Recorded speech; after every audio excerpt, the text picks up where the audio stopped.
Today we're going to unbox, setup, and review the latest sim wheel offering from PXN, the V10. Now while this review isn't going to have the boyish antics as my previous steering wheel reviews. Come on, baby. I'm milking the hell out of her right now. I got two hands on her udders. I'm milking her for everything she's got. Everything you got. Everything you got. Everything you got. Everything you got. You ain't cheating, you ain't racing. Dale Earnhardt said that. Because I'm simply not caffeinated enough for that. But this review will be much more organized as it's broken into separate categories for each part or component, such as the base and the pedals and the shifter.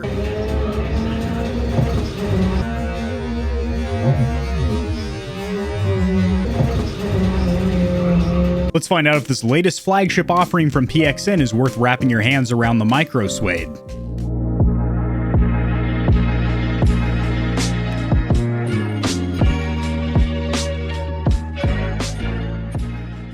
A quick disclaimer for my audience, the Stallions and Stallionettes, this steering wheel was sent for review, but this is going to be an honest, comprehensive review. I haven't been paid or told to say anything about it, so if there's any cons, shortcomings, or areas of improvement, you're going to hear about it, so these companies can make better products over time. Now we're going to start with the wheelbase. It is kind of the heart of the system. Now this is the first ever force feedback wheel from PXN, which is basically a dual motor system, so there are no belts involved. Now I do like the housing as it is relatively small and sleek, which will make storage and breakdown no problem. There is also a metal base rather than plastic, so if you are mounting this to a cockpit or sim rig, you'll have no problems. But for the majority of you casual users, you're going to be clamping this onto a desk, and it does have two extremely rugged clamps. These things are actually pretty intimidating, and these do a good job of clamping it securely to your desk, so even when you're whipping the wheel and slamming through the gears, you're not going to be sliding around your desk. Sick. I also like that the wheel is detachable, other than the cool flex on your friends of being able to pop your wheel off and strap it to your backpack. From the practical point of being able to remove that wheel and clean the metal pins when they become dirty, and also for breakdown and storage, it's nice. Now this is rated for a maximum of 3.2 newton meters of torque, and while that number is okay on paper, not only is this not going to be spraining your wrist when you bump into a curb, but I also crave just a little bit more force feedback. Now the force feedback is there, it is present, and it does add to the immersion. You do feel different imperfections in the road. If you lose traction on something like sand or wet pavement, the wheel will become very loose, and then when you snap back traction, the wheel will gain back its resistance. It feels fantastic, totally adds to the immersion, and for an entry-level wheel, it does this nicely. It's also very quiet. I muted my game sounds, no headset on, listen for the mechanical noises. You can hear it for sure, but it's not a loud wheel. It does have an adjustable 270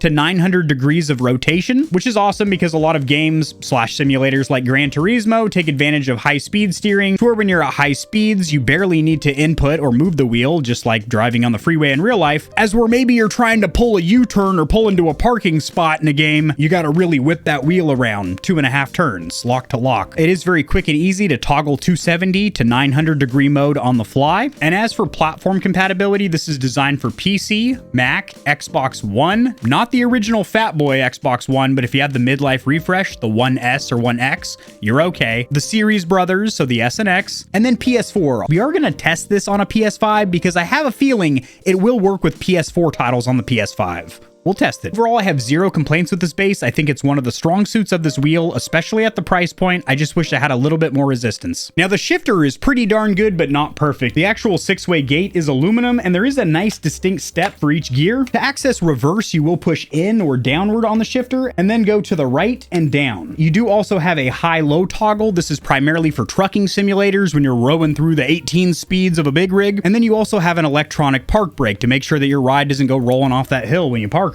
And you do have a short proprietary cable meant specifically for use with this wheel. Now there is no way to screw this to a cockpit. You are going to have to use this plastic clamp, but in my experience, it worked pretty darn good. It does have a rubberized padding on the bottom and the top, and it didn't seem to wiggle around at all. As for the wheel, I have a lot of positive things to say, and a couple negatives, of course, because I wouldn't be doing my job if I didn't point out the cons, shortcomings, flaws, or areas of improvement. The materials or surface area feels fantastic. They went with this Alcantara or micro suede, which feels fantastic. What doesn't feel fantastic is the size of this wheel. It's at 9.5 inches, which is shorter than the typical 10.5 to 11 you'll see with a lot of the competitors like Logitech. I'm all about a small wheel, but this is taking it a little bit too far. I do like the flat bottom, and I do like the mark at the 12 o'clock mark. Also, the stamped metal or aluminum feels incredibly good. The paddles feel damn near perfect. You actually have 4-way billet aluminum paddle shifters, which have a good resistance, a nice tactile click, and snap back to their neutral position quickly.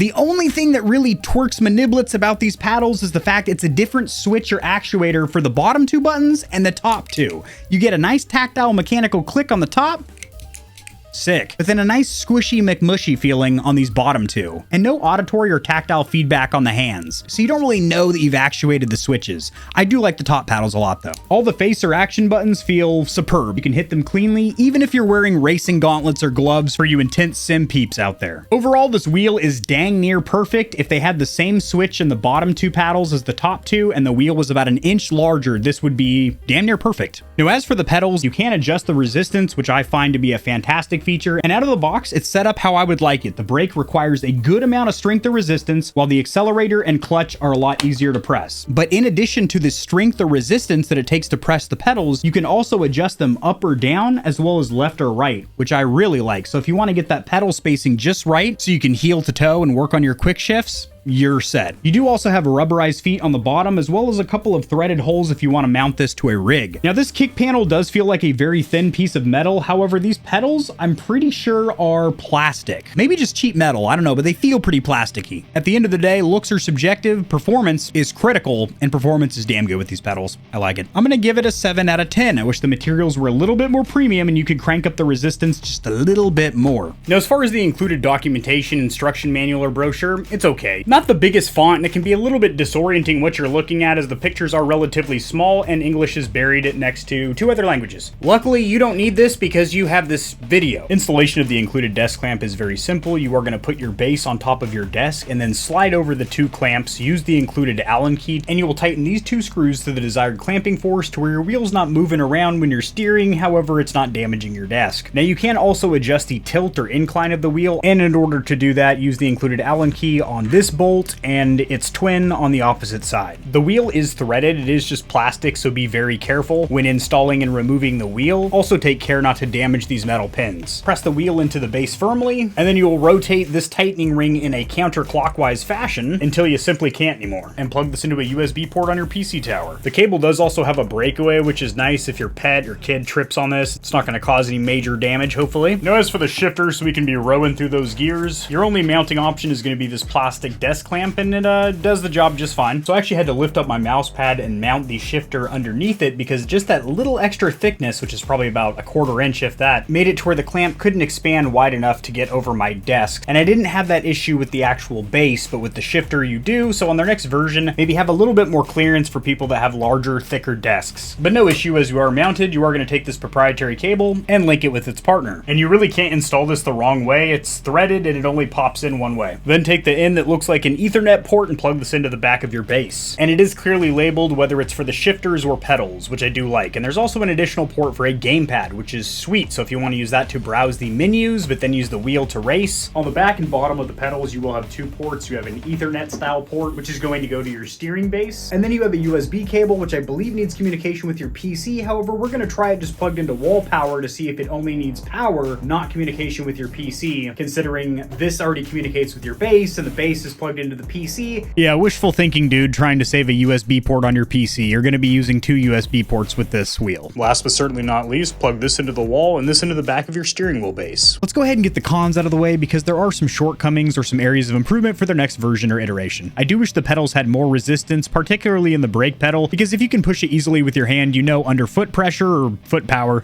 it's going to be very easy to press. Stronger springs for more resistance in the next version, please. The V11, it'll probably be called if I'm a betting woman. Next up, the metal or plastic, I really can't tell. We'll call it metal. Around the outside of the pedals is a little bit jagged, and I do primarily use this wheel barefoot or using socks. I hardly ever am wearing shoes when I'm using my sim wheel. I know a lot of you out there wear ankle socks and fire boots and racing gauntlets and full face helmets whenever you're indulging in your racing sims. I'm a bit more of a casual user, I would say. I'm just wearing a t-shirt barefoot usually, with rib sauce drizzling down my chest. I don't know about the last one. The outside of the pedals is just a little bit sharp and jagged. It didn't cut my feet or anything, but I could see an accident happening. Next up, as mentioned with the shifter, I would like a little bit more clearance for those of us like myself that have thicker desks, as I was barely able to get clamping clearance. So those were some nitpicky cons. Now let's move on to some more substantial issues. If there was a way to run a USB splitter to where you're only using 1 USB port on your PC or console. 2, I would like if the steering wheel was about 1 inch to 1.5 inches larger in diameter. 3, the plastic threading where you screw the wheel onto the base is plastic and pretty cheap feeling, so be careful. I also don't like the feeling of having different switches or actuators for the top 2 shifters and then the bottom 2 shifters. Granted, I almost exclusively use the top 2 and barely ever touch the bottom 2. In fact, I actually bound them to other functions in games, such as turning my character's head to look around. Next up, this wheel wasn't automatically recognized and plug and play with bindings in any of the games that I tested, and I had to manually set up my key bindings one by one and calibrate the pedals and steering wheel each time I launched a game. I was never able to just launch a game and have the wheel up and running. Well, just the initial launch, not every single concurrent launch after that. I was able to get this wheel up and running no problem on Xbox Series S and X. However, I wasn't able to get it working at all on PlayStation 5, even running PS4 titles. But I am primarily meaning 99.9% for that rainy day I might actually plug it into the Xbox consoles. I'm almost exclusively going to have this wheel mounted to my desk playing on PC. And last but not least, I wish there was a little bit more strength in the force feedback motors to jerk the wheel for me a little bit more. Sorry for bumping the mic.